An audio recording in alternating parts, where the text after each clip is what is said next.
Kumusta pala mga boss o rice? Bago natin ituloy itong ating video, kung ngayon ka palang napadpad dito sa ating walang kwentang channel at di ka pa nakasubscribe, edi huwag ka na mag-subscribe. Biro lang pala mga boss, mag-subscribe uli kayo. Ito pala yung araw na kung saan kami ay pauwi na ng Maynila. Ito palang binabaybay namin, ito ay lugar ng Socorro na kung saan ito ay puro kurbada. Mapapansin nyo ay sobrang init talaga, pero goods lang yan kasi maraming puno naman sa gilid. Alright, fast forward muna tayo. Anong tingin-tingin mo dyan? Kakaunti ang buhok mo. Kalbo. Ano gagawin?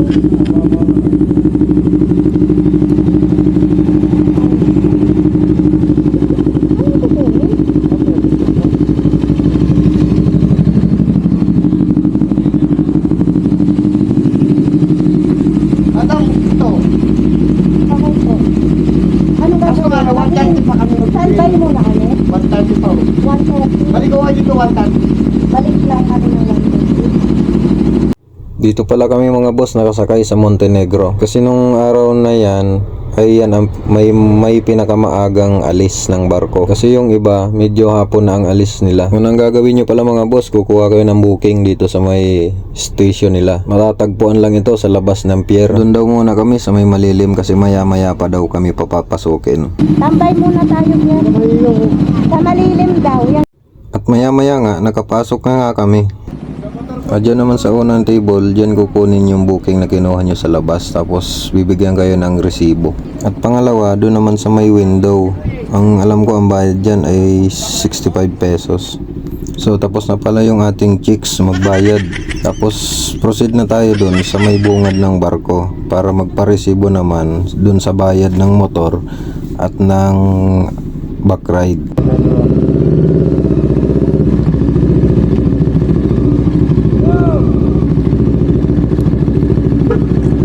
Montenegro dip. Ang pangalan pala ng barko na sasakyan namin ay Montenegro kasi lalaki yan. Kung babae yung barko na yan, Montenegra. Montenegro po.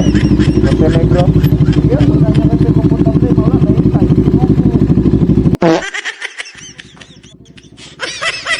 Nakita ko pala si Vin Diesel dito mga boss oh.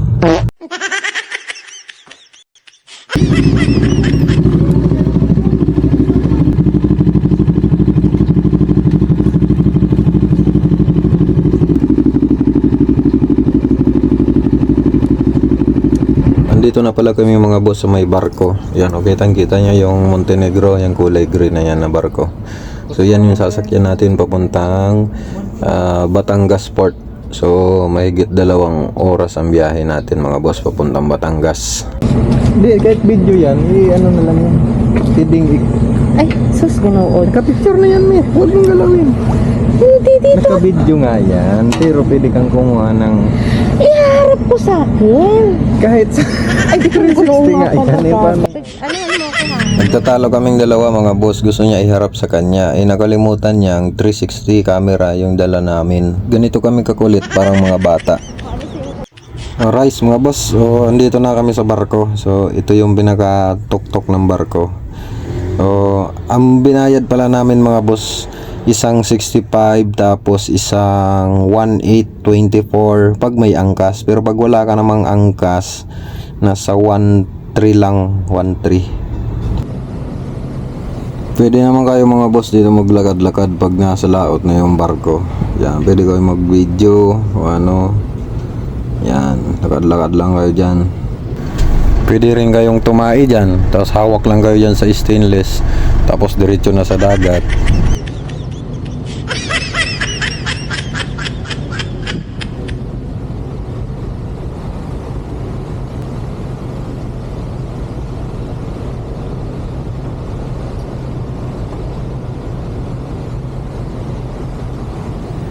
Masyado tong papugi-pugi si Orba, no? Padlakad ba dyan, no? Ilaglag kita dyan sa tubig, eh. May mga upuan naman dito mga boss sa labas. So marami namang upuan dito. Kung gusto nyong open air lang, yun sa dulo na yun, open air yan. Tapos kung gusto nyo naman dito sa loob, yan, naka-aircon dito mga boss, kaso may additional dito na 50 pesos bawat isa. May 2 hours pa ito mga boss bago tayo makarating ng Batangas Port. Alright, so hanggang dito na lang muna yung ating video mga boss. So ingat. Alright.